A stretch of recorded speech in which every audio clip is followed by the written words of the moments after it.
Good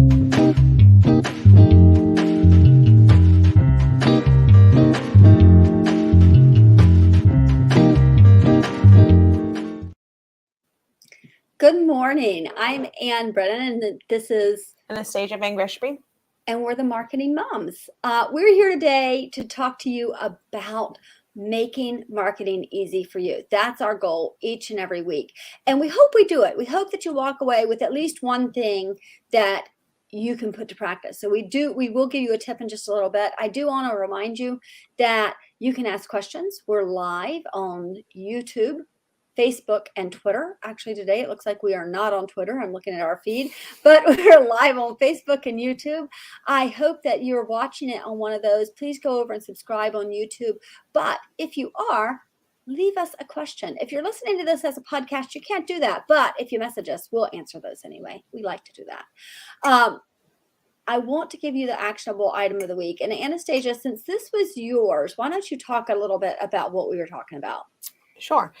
So this week we're going to be talking about Google My Business. And I think we've told you at least twice now that it's very important for you to get your profile completely completed on Google My Business. So you should have already done that, because I believe that was the actionable item a couple of times now. So today what I want you to do is create a post on Google My Business. So just like you would on social, consider it a social platform and create a post.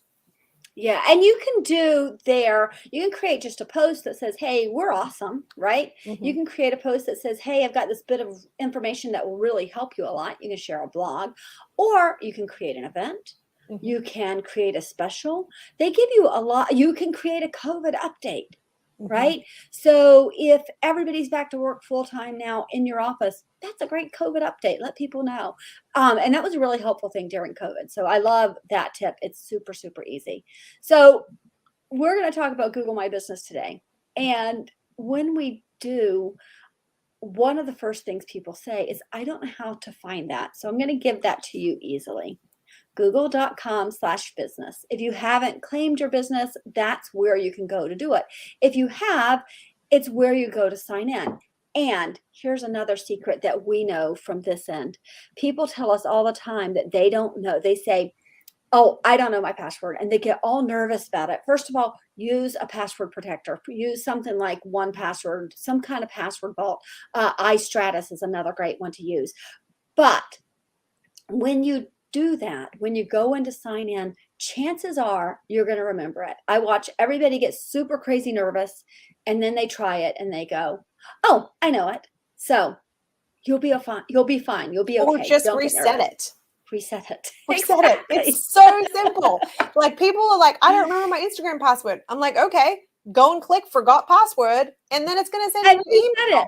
Like, it's so easy to reset your password. As long as you have access to the email accounts depending on what you're working on. It could be a text message, but as long as you have access to whatever was created, then you can get in easily. So exactly. The stress that comes from passwords is amazing. I'm always surprised by how stressed out people are. Even my husband, who is a very calm guy, if I ask him a password, he would think that I have just threatened his life. Something horrible is about to happen. So, all right. The first thing that you're going to do when you go in is to complete your information. And that seems easy, right? Oh, well, of course I'm going to complete my information. Most people don't. They do the basics, but then they forget to add their services or their products, right? Or their hours. And actually, I have another tip for you. I love this because there's so many fun things that we're boring and nerdy about this stuff, but fun to us. Here's a really cool tip. You can make a decision right now about what your holidays hours are going to be for the rest of your business life. You can say, we're always going to be closed on Christmas. I mean, for us, we're always closed the week between Christmas and New Year's. We take the whole week off, the entire office does, right? We can put that in there. We can put in, we're going to be out for Thanksgiving. You can put in any hours you know you're going to be out ahead of time. Just go ahead and put them in. Those are special hours. That's an easy thing to do. So before this started, I went out and added pictures to my Google My Business, because every time we walk in the door, I do that. So another place that people should do this is there. Go in and add pictures. Anastasia, one of the things we do is do this for clients, right? So can you talk a little bit about how that user created content helps on Google My Business? Definitely. So if you go to somebody's Google page, whether you're at a restaurant or whatever, you'll often see the pictures that are in there. It'll say by owner or by customer. So you'll see pictures that people have put up. I mean, restaurants are a great example of this because people love taking pictures of their food. And so they put them up. But just going in, you have a picture that you took of a restaurant's front door that's had the outside of millions. Lours down here, 1.5 million views so far. 1.5 million views. And that was, how long ago was that? That was October of last year. So it's been a year now. Oh, yeah. okay. Yeah. So that means the picture is being seen. So 1.5 million times. Yes. So every time somebody puts in Lours as a destination on Google Maps, it's showing them. It's probably showing them your picture. Well, and probably if you say local restaurants, right? Mm-hmm. If you say local restaurants, if it's getting 1.5 million views, it's probably coming up quite a bit in just when people are looking it up, right? Yeah. Looking up local restaurants. So yeah, it's a huge, huge help for your business. One of the other things when you're in there, it is the easiest place to get your review link. It even says, share your review link. It actually just says it, share your review link, and it gives it to you because so many people call us and say, I don't know how to find my review link. Like, it's right there. So share your review link. But the most important thing is to answer your reviews. And I love it, Anastasia. You talk about this a lot because people get so nervous. Oh, people are going to say bad things about me. But you talk about that and a I think lot. let them say bad things about you. Now look, there's two ways to look at it. You can look at it as, oh, they were so mean and blah blah blah blah. First of all, did you do something that you can improve upon? So look at it as an opportunity to either retrain your staff or fix something. If not, that's okay. How you respond to that person, even if they're being completely unreasonable, which that often is the case. It happens all the time. I mean, we bring up the example, I'm sure we brought up last week, of the restaurant during COVID when they were slammed on the Cinco de Mayo, which was a Tuesday, and their tacos. So there are instances where they're being unreasonable. And as a person who reads reviews, I can pretty much tell when somebody is being a little unreasonable, right. But if somebody has a legitimate concern and it's either not responded to or it's poorly responded to, I think that's even worse than being not responded to. Right. Then, as you kind of take a double look at that business. So make sure that you're responding not for the person who has left you the review, because if they're leaving you a 1-star review, they're probably not coming back. Right. But what about me or you or some other person? Because everybody's reading reviews and they're going through and they're like, okay, this has all these 5-star, 4-star. And then you see this 1-star and it's like, oh, you read it, you read the response and you're like, oh, okay, they've made a concerted effort. They appreciate the feedback and they're going to see how they can do what they can do to improve the experience for the next person. Absolutely. So, and one of the best, this is my favorite thing to tell anybody who's trying to answer reviews. Always start with thank you. Mm-hmm. And I know it's hard. Somebody just left you a review and they said, I've been coming in for 25 years and it was always perfect. And tonight it was horrible.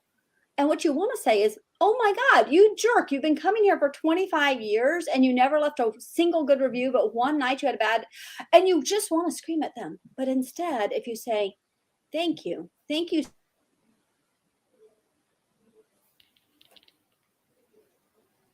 Oh, I've lost your sound.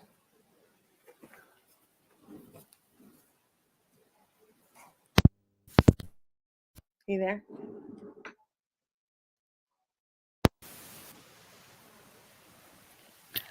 Yeah. Okay. I don't know whether this is still showing or not. There we go. So you're going to check and see if it's still showing. Maybe we'll cut this out of the whole thing. Maybe we won't. If we're still showing, that's great. We had a browser issue as we were in the middle of talking. But I want to say this. If you get a bad review, the first thing you do is say, thank you. Thank you so much for leaving the review. We cannot do it without your feedback. We cannot make improvements without your feedback. Even if you think, oh my God, this person is being a total jerk, I'm not going to improve a darn thing. Still say that. That's how you respond. All right. So let's go on to what we talked about earlier, which is creating events, specials, and posts. Anastasia, is there for a couple of things? Why are we doing this? Because it's not like this is social media, right? Why are we posting? Why? Because it's Google. So we're going to post anytime Google gives us an opportunity to promote our business, our events. We're going to use it because it's going to be more easily found. It's going to give you those points that you need for Google. And the thing is, you really just don't know where people are going to find out about something. It may just be, that you're a mechanic and I'm broken down and I look on my Google Maps and I find a mechanic and you're close by. What have you posted? You're like, oh, there's 2 or 3 to choose from. I'm having issues with my brakes. This guy has a promotion. They're equal in terms of reviews. They're equal in terms of satisfaction, but customer satisfaction. What's going to give me that incentive to go to one person versus another? And that could be that I can see what events they're promoting, whether or not they're charitable, if they've got some kind of a special on, like their break special or something like that. It could be something like that. So what's gonna make you stand out from your competition when somebody is just doing a basic search for a generic term in your area? Absolutely. The other thing is we will say this on this podcast, you will probably hear this in every single episode. If a platform creates a tool, they want you to use it and they will reward you for doing so. So they've created this opportunity for you to post. So use it. Use it. I just cannot stress that enough. Use the tools they give you. So in this case, they're giving you that opportunity to post. They're giving you opportunity to share something. Actually, speaking of that, let's go right back up to the complete your information part, because this is something that is really important and we skipped over it. There is a part that you're going to go down and it's going to say attributes. And interestingly, I'm not sure why these are all lumped in together, but it will say things like, is it handicap accessible? Is it child friendly? I think they say, are there high chairs, right? Mm-hmm. But it will also say, is this a Black owned business? Is this a woman led business? Is it LGBT friendly? All of those things are things they really want you to answer. So do answer them. And there, I think it also says to you, which credit cards do you take? So answer all of those questions. I know we said answer all of them, but I'm being very specific here. Those questions are ones that people skip. Go in and do that. And then I want to go back, because I did move on to the photos very quickly. Services. When you put in your services or you put in your products, put a description. And why is that? It's because they use, I call them like little spider bots, right? They're just going out there, the Google bots, they're going out there and they're finding information. And if you say, we offer social media marketing, and that means we post for you 7 days a week, and we go into describing exactly what we do, it makes it much more clear to those Google bots that we are a real business and we do real things and we are exactly what this person's looking for. Right? So fill in that information. You may even want to talk to a copywriter about that part. Make sure that is really filled in well. That's so important. So, all right. I want to, Anastasia, talk about updating it regularly, because we do this for our clients. Yes, we do. So every week these posts expire. So you need to keep it up. You need to be putting them up once a week, at least, to make sure that that your information is staying up to date. Google's not just going to say, "Oh, they put this up, it's good." Now, a promotion or an offer, they call it an offer on Google, they do have time frames. So it does say how long is this promotion good for. So that's going to stay up there for the duration of your offer. And the same thing goes with events. So it's going to keep it up there for the duration of the event. But your post, no, they're going to expire, and you're going to get a notification that says this post is about to expire. So just keep it updated. Yeah, absolutely. The other thing to keep in mind with this is that Google is always changing. So when we started ASMM, so 5 years ago, we started ASMM, there was actually, I think it was, oh gosh, what was it called back then? It was Google, oh my gosh, Google Plus. Google Plus, right? There was Google Plus, and then that went away, and Google, for my Google My Business came up. And they offered, the things they'd been offering was, this is my place. This is where I work. But they started adding so much to it. And now you can get analytics in there. There's so much that you can do. The posting is new. The COVID update came up for some clients and not for others. There was a place last year, and I don't know that it's still there. I should go back in and check, where you could say, hey, you can't buy from us now, but you could buy a gift card for when we get back. Right? There were all kinds of things they were doing. So use those things, take advantage of them, pay really, really, really close attention. It's very, very important. Anastasia, I'm going to share a comment. Did you see it? So Lauren is one of our clients, and she's with Challengerado, and they do a phenomenal job for us, actually. But we also they are a client of ours. As she said, you ladies are wonderful at what you do, and I love that. So we have the best clients. We really do. We do. So, they take good care of us too. Oh my gosh. Yeah. Challenger. I will never forget calling Jeff, and we're in Maryland. We're filming this. We're in Maryland, and I was in Pennsylvania. I called Jeff and said, Jeff, my car's making this really awful noise. And he says, get under the car and put the camera towards the sound. And he was able to tell me exactly what was going on just from that. I'm like, amazing people. So, all right. I want to talk about what we're going to talk about next week. Next week, we're going to do a deep dive into your website. And by this, I mean, what makes Anne go, oh, sweetie, when I look at your website? Because it just happened last week, and I have introduced him to one of my web designers that's not us. Because sometimes we don't build the websites. We build a lot of websites, but some are much bigger than what we want to take on because we're a small team. But what are the things that make us say, oh, sweetie? And I will give you one clue. If it plays music when I come to your website, you need a new website. You need to do something. Get rid of that music. So, all right. Anastasia, do you want to add anything before we go? No, I mean, I think it seems like, okay, this has been a short episode. It seems that people are thinking, oh, no big deal, but it's a big, big deal. It is a very big deal. Your Google My Business needs to be updated. Hey, if you're not going to do it and your competitor is one of our clients, I'm like, hey, forget it. That's fine. Because I know that our clients, Google My Businesses, are perfect. They are. They're in good shape. We go back in and check them, and we're updating. We're posting daily.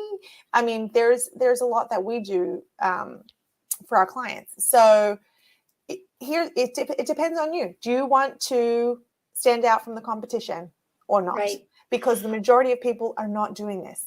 So. Exactly. Well, and let me tell you, actually, this is a big, I cannot believe we didn't say this in the first place. We say update regularly. That doesn't just mean go in there and add something. It means pay attention, because here's the thing that you are going to be shocked by, because everybody is. They have no idea that this happens. If you're not paying attention to your Google My Business, Google is depending on customers to tell them about you. Sometimes that means it's not customers. Sometimes it's competition. So we have had people where I go in to look, because we look every single week. We're looking at Google My Business for our clients. We go in and look, and their address has been changed.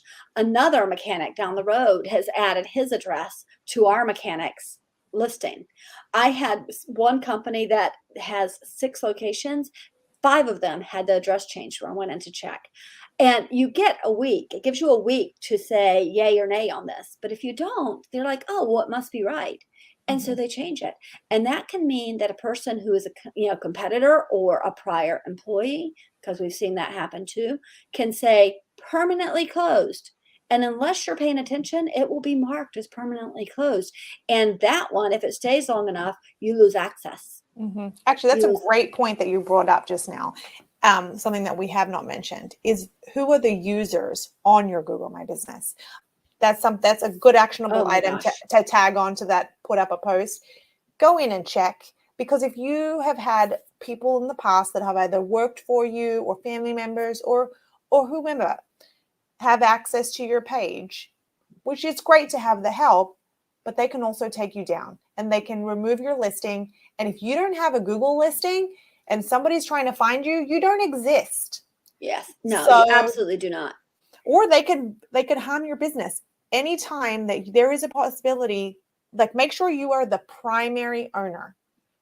In Google world, owner is the admin, but primary owner, for instance, Anne is the primary owner to our account. I'm an owner as an admin, but I can't remove Anne.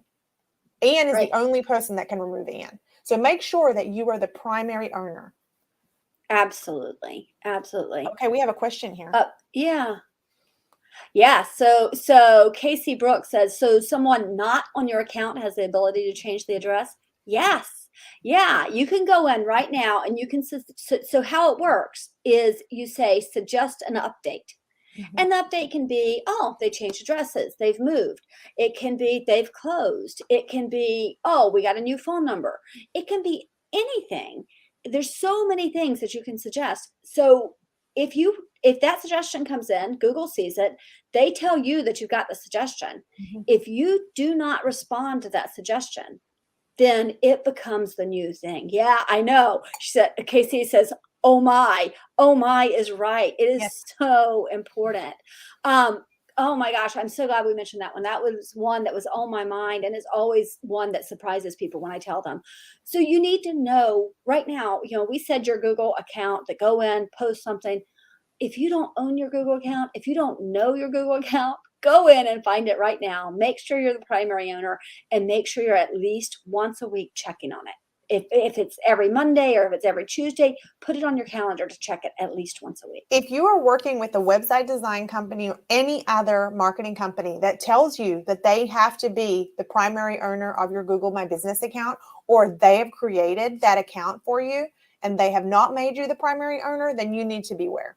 Because under no circumstances should you not be the owner of your accounts on social, on your website, whatever. You need to be able to access. You never know when a relationship's going to go bad, or if the person that you're dealing with suddenly goes out of business or gets sick, or, as Anne likes to say, gets eaten by a bear. You need to make sure that you're in control, because it's your business, it's your livelihood. Is it going to affect them that much? Probably not, but it will affect you. Absolutely. Absolutely. All right. I have kind of a gift for you today. Over the weekend, I was working on something and I realized I had never shared some free ways to do well in your business, to market your business. So if you go to asmmdigital.com/blog, you will see an article up there about free things you can do to market your business. And I'm telling you, they're super easy. They're all free. You don't have to call me. It's really that easy. So go over and check out the blog at asmmdigital.com/blog. And if you want to take some courses, you can go to asmmcampus.com and take some courses on what we're teaching here today. But we will see you again next week, and we're going to dive into the oh sweetie websites and talk about why you just don't want those. So, all right, everybody, have a great week. We'll talk to you soon. Bye-bye.